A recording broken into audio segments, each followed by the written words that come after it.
누가복음 8장 16절에서 25절입니다. 제가 주는 성경책은 신약성경 104페이지입니다.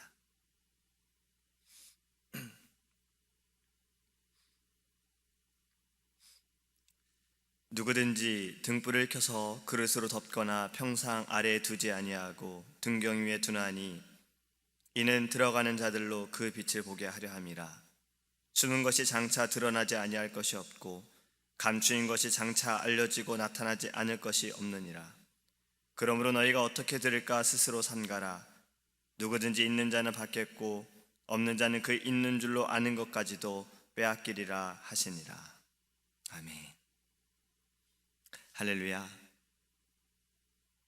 지난번에 강훈 목사님께서 오셔서 이 앞에서 간증과 찬양에 참 귀한 은혜 시간을 우리가 가졌어요. 그런데 그 가운데 갑자기 성도님들이 놀라신 적이 있지요.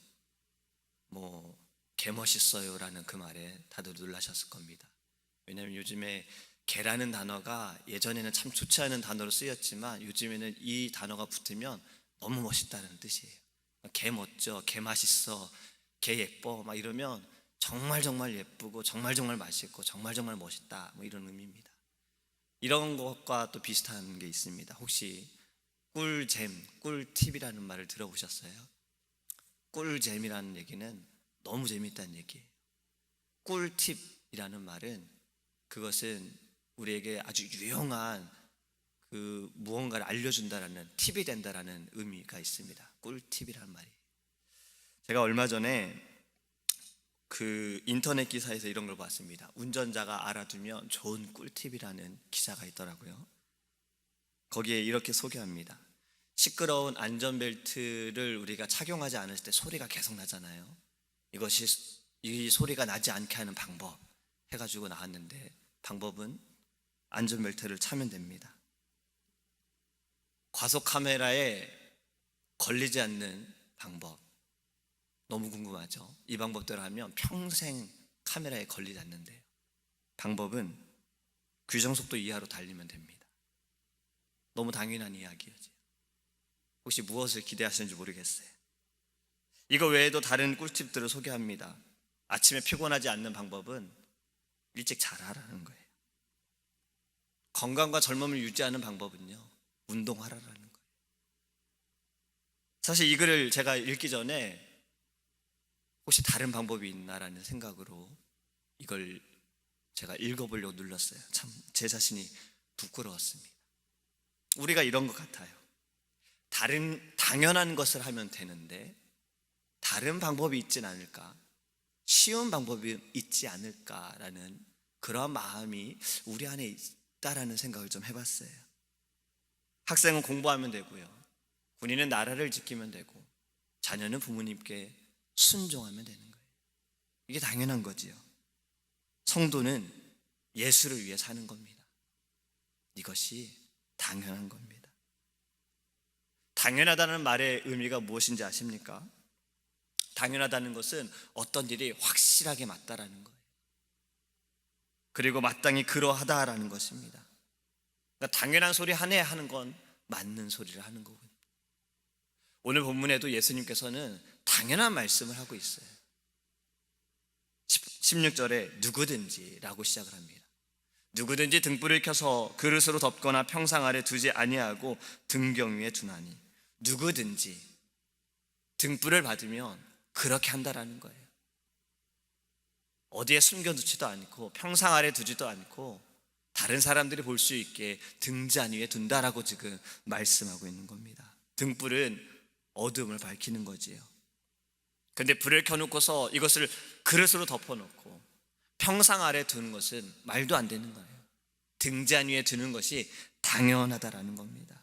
그렇다면 왜 예수님은 이런 당연한 말씀을 하고 있을까요? 예수님이시기에 당연한 말씀을 하고 계시겠지요.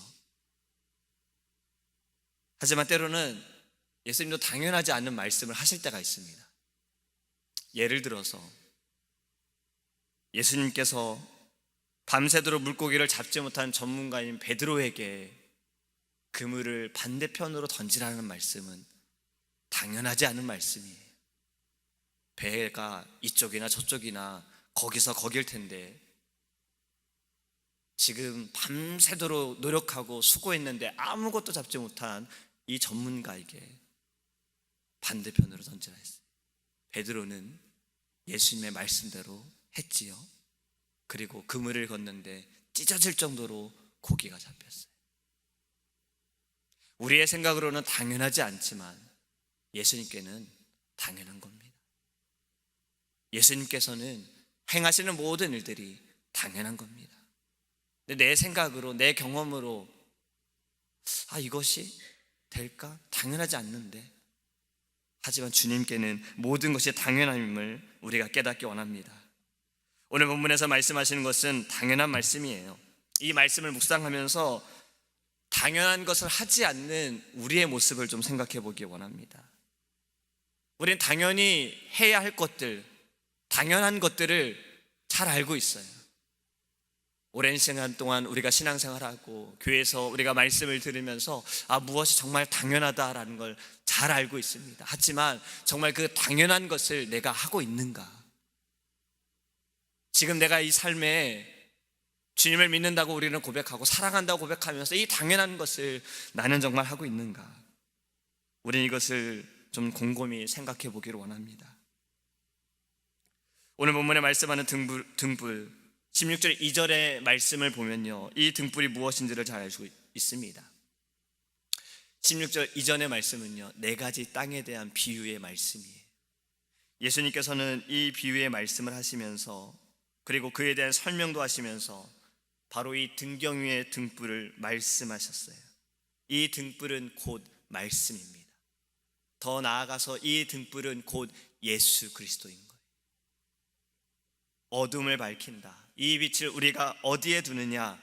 주의 말씀을 받은 우리가, 말씀을 들은 우리가 내 안에 있는 예수의 빛, 이것을 우리가 어디에 두느냐? 다른 사람이 넘어지지 않도록 비추고 있느냐? 아니면 그릇으로 감추고 평상 아래에 두고 있진 않는가? 당연한 것을 하기 원합니다. 우리가 아는 당연한 것을 우리가 행하기 원합니다. 하나님의 말씀을 받은 우리가 그 말씀을 빛으로 우리가 밝히기를 원합니다. 예를 들어서요, 제가 주일 목사님의 말씀을 될 수 있는 대로 월요일 날 꼭 편집을 해서 유튜브에 올려놓습니다. 그리고 올려놓자마자 저는 그것을 많은 분들에게 주소를 보내요.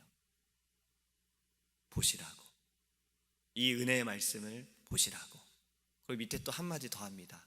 다른 분에게도 전해주십시오. 이것이 말씀을 증거하는 겁니다.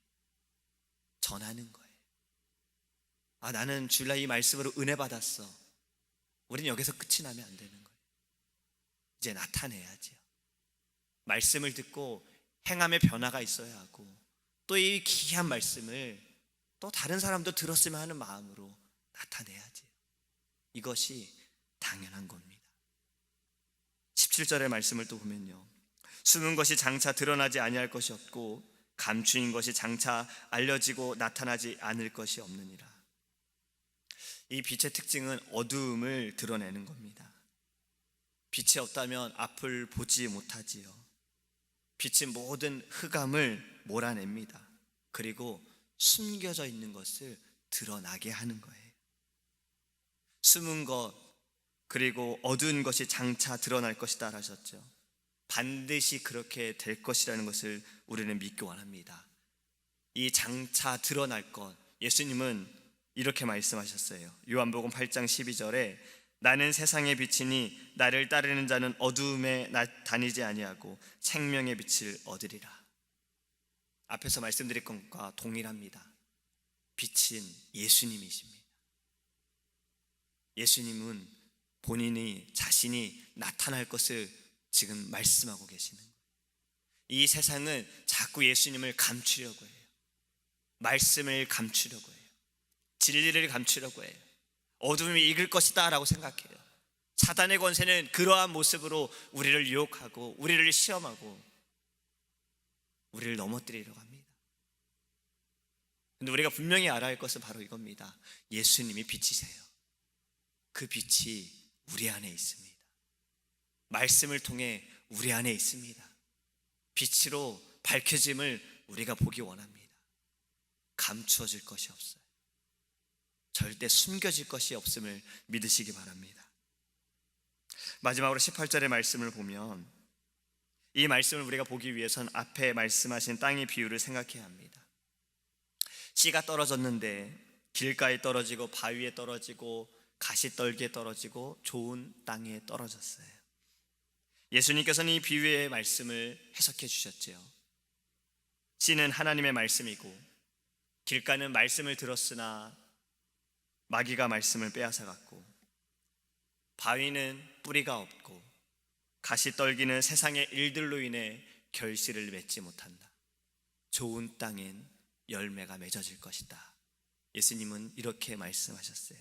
이 말씀을 기억하면서 18절의 말씀을 묵상해 보면요, 그러므로 너희가 어떻게 들을까 스스로 삼가라.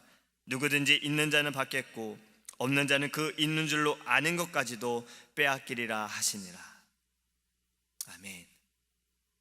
말씀을 듣는 우리의 자세가 중요합니다.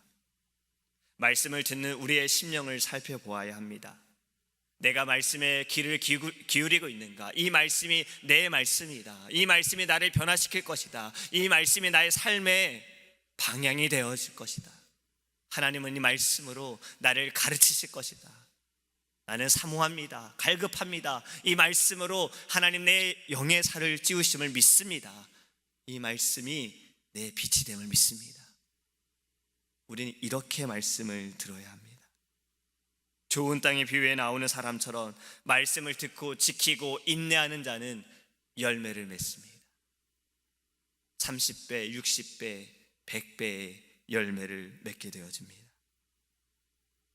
스스로 말씀을 잘 알고 있다고 착각하고 그것으로 충분해서 더 안 들어도 된다라고 생각하는 사람들, 바울은 이것에 대해 이렇게 말합니다. 항상 배우나 끝내 진리의 지식에 이를 수 없다라고 말합니다. 마음이 중요합니다. 말씀을 듣는 우리의 심령이 중요한 겁니다. 말씀을 맺습니다. 하나님의 자녀로서 당연한 것을 하기 원합니다. 말씀을 듣는 것도 우리가 정말 사모함으로 듣기 원하고, 성도의 자세로서 당연한 것을 행하기 원합니다. 우린 간혹 이러한 말들을 해요. 세상이 어둡습니다. 어찌합니까? 우린 이것을 세상만 보았기 때문에 어둡다라고 말해요. 빛을 보기 원합니다. 예수 그리스도의 빛, 그 빛은 어둠을 물리칩니다. 아, 이제 곧 세상이 끝날이 오겠구나. 맞아요. 하지만 예수 그리스도는 우리가 이 끝날 것이다라고 생각하는 이 세상도 변화시키실 수 있습니다. 우리는 그 빛을 보아야 합니다. 이 아침에 기도할 때 하나님, 나의 당연함, 성도의 자세로서 하나님의 자녀로서의 당연한 것을 행하게 하소서, 순종하게 하소서, 말씀으로 살아가게 하소서, 기도의 능력을 믿고 나아가게 하여 주시옵소서. 이렇게 부르짖는 아침이 되기를 주의 이름으로 소망합니다. 기도하겠습니다. 거룩하신 하나님, 우리의 빛이 되어주심을 감사합니다. 어두움만을 보지 않게 하소서. 이 어둠을 물리치시는 예수 그리스도를 보기 원합니다. 왜 내 삶이 이렇게 어둡고, 왜 내 삶이 이렇게 되어지지 않고 내 생각대로 뜻대로 되어지지 않는가? 이것이 아니라 이 어둠을 물리치시는 예수님, 나의 이 모든 인생의 어둠을 밝히시는 예수님, 내 안에 계시는 예수 그리스도의 빛을 보게 하여 주시옵소서. 주님은 이 모든 것을 변화시키시고 주님은 새롭게 하실 줄 믿습니다. 우리가 당연한 성도의 자세, 하나님의 자녀의 마음 순종하게 하시고 말씀을 믿고 따라가게 하시고 기도의 능력을 믿고 부르짖게 하여 주시옵소서. 또 주님이 보여주신 그 사랑과 겸손함, 당연함으로 우리가 행하기 원합니다. 더 사랑하게 하시고 더 겸손하게 하시고 더 주의 말씀을 나누게 하여 주시옵소서. 오늘도 우리와 동행하심으로 승리케 하여 주실 줄 믿사오며 예수님의 이름으로 기도합니다. 아멘. 하늘에 계신 우리 아버지여, 이름이 거룩히 여김을 받으시오며 나라의 임하옵시며 뜻이 하늘에서 이룬 것 같이 땅에서도 이루어지이다. 오늘날 우리에게 일용할 양식을 주옵시고 우리가 우리에게 죄 지은 자를 사하여 준 것 같이 우리의 죄를 사하여 주옵시고 우리를 시험에 들게 하지 마옵시고 다만 악에서 구하옵소서. 대개 나라와 권세와 영광이 아버지께 영원히 있사옵나이다. 아멘. 우리 시간 통성으로 기도할 때 말씀을 기억하면서 하나님께